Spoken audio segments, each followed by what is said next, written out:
Tonight, a woman found and arrested with almost $1 million in cash in the boot of her car. A fire starts on the outskirts of Wodonga. And the Ovens and Murray tackles head knocks. Good evening, I'm Bruce Roberts. Also tonight, the Border and North East hosts services for Vietnam veterans. A woman charged with dealing with proceeds of crime after allegedly driving with close to $1 million cash in the boot of her car has appeared in court. The 35-year-old was in a hire car when police stopped her overnight. The Border and North East has hosted a series of services for Vietnam veterans. Wangaratta acknowledged the sacrifice of Sapper Terence James Renshaw and Private Bernard George Fitzbender. Around 80 people attended the service, and it was a number of simultaneous ceremonies throughout Victoria with 96 Vietnam veterans remembered.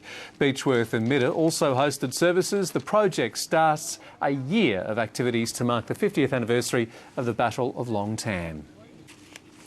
A mother and daughter have shared the story of their battle with ovarian cancer in a bid to raise awareness about the underdiagnosed disease. But their case is unique. Both women carry a gene mutation, putting them at higher risk of not just one, but two types of the deadly illness. Robin Smith has been given an impossible choice: remove her ovaries and breasts, or...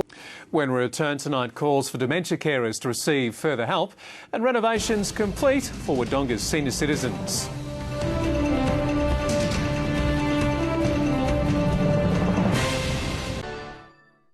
Dementia experts say early access to respite services is important to improve quality of life for carers of dementia patients. They say programs should be tailored to the carers' needs to reduce the pressure they face on a daily basis. Anne and Luke Brunenberg have been married for 59 years. Parents have lashed out after a mother was asked to stop breastfeeding in a regional shopping precinct. Mothers are now planning a public protest saying they're fed up with conservative and backward attitudes. Since humans first walked the earth, mothers have been breastfeeding. But a young mum was highly offended yesterday when feeding her sick baby in the food court of the Bendigo marketplace. Renovations at the Wodonga Senior Citizens Club are now complete. The $44,000 project is the first renovation of the centre's toilets since the building first opened 40 years ago. Mayor Anna Speedy was on hand to open the new section, made possible by a combination of the state and local governments, along with community contributions. The project was funded by the Victorian Department of Health and Human Services, which contributed $18,000, along with $14,000 from the Senior Citizens Club and $12,000 from Wodonga Council. The grains industry is seeing an increase in the uptake of new technologies such as drones and land mapping. The innovations are aimed to help boost yields while reducing input from growers.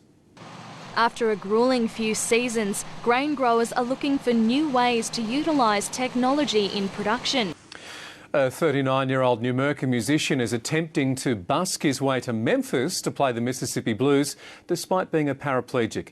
A motorcycle crash left Pip Cowan paralysed at the age of 17, unable to move from the chest down.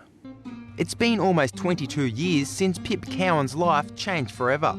And Amy Duggan joins me now with sport. And Amy, the O&M is leading the way with a national campaign. It is, Bruce, but the league has put concussion and head injury on the agenda for the year. Also, some sad news tonight with Albury's Easter tournament cancelled and Marcus Fraser targeting the US Masters. A Current Affair is next on Gem. In sport, the Ovens and Murray Football Netball League has created an Australian first by introducing a concussion program across an entire competition. Leading concussion expert Dr Ryan Coley is behind the HeadSmart program. The HeadSmart program has been introduced at the elite level of various sports, including rugby union. And the league will start its baseline concussion testing of around 750 footballers from next week. Andrew Moyer, Win News. The Albury Football Club is taking its pre-season to Benalla for a good cause on Sunday. The Act to Defeat Motor Neuron Disease has raised more than $375,000 and the Tigers will send a group of players to co-coach Daniel Maher's hometown to raise money. It's a sporting day starting with an 89-kilometre cycle and finishes with a 4.2k run around Lake Benalla. There's more information on the Act to Defeat MND website. Corowa product Marcus Fraser has been labelled one of the world's best putters. He's now eyeing a start at the US Masters after a thrilling win in Malaysia. Marcus Fraser's form was so poor in the Middle East over the past 3 weeks, he was even looking at flights home before the Kuala Lumpur event had even started. This year's Albury Easter Hockey Carnival has been cancelled. It follows a decline in entries from its peak of 150 teams, last year's turnout of just 12. It comes after Hockey Albury Wodonga sent a survey to more than 400 contacts late last year. The Easter Carnival isn't dead though. The board has formed a working party to develop a plan to hold the carnival next year with the assistance and guidance from Hockey Australia, Hockey Victoria and Hockey ACT. The carnival originally started more than 60 years ago. New City cricket coach Anthony Baker could have created a record by playing first grade at the age of 55. Baker elected to play after injury forced a key player out. It was his season debut in the top grade in his first year coaching New City. Former Socceroo Josh Kennedy will be the guest speaker at Friday night's Young Achievers Award. Kennedy was a finalist from 1999 to 2001. He then went on to star in both Germany and Japan, as well as score crucial goals for the national team in the process. The Border product will share his experiences with this year's 12 finalists. Nominations come from across a range of sports, including clay target shooting, basketball and swimming. The event will be held at the Commercial Club. And that is our day in sport, Bruce. Great, Amy. Thank you very much for that. Weather is next with the temperature to drop, but the fire danger to remain high. Then, Border residents get ready to make another splash for charity.